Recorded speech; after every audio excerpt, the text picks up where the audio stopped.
Kapag kayo po o ang inyong kapamilya ay may sakit sa puso, huwag po kayong mag-alala.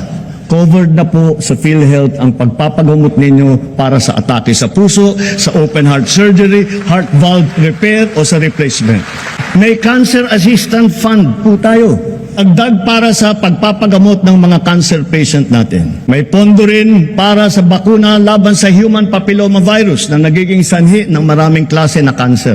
Para naman sa ibang klase na cancer na hindi sakop ng PhilHealth, meron po din tayong nilaang 1 bilyon at 700 milyong piso para pambili ng mga kinakailangang gamot para sa ating mga pasyente.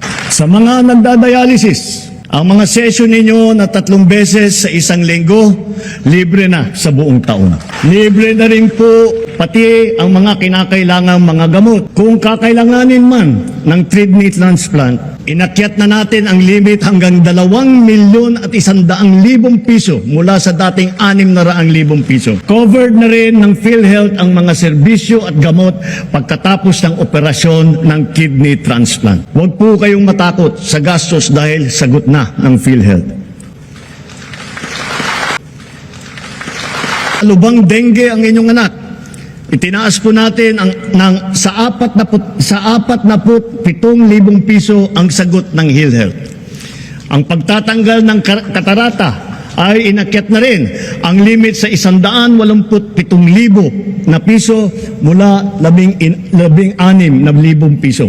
Kapag may kailangan kayong dalhin sa emergency, huwag po kayong mag-atubiling itakbo sa ospital. Covered na rin po yan ng PhilHealth.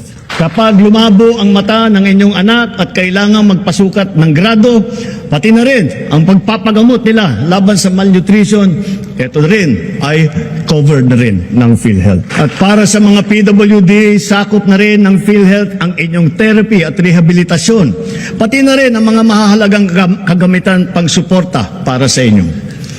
Pinabibilis pa natin ang proseso ng pagbayad ng PhilHealth sa mga ospital at mga klinika para naman siguradong maayos at hindi naantala ang kanilang serbisyo sa mga pasyente.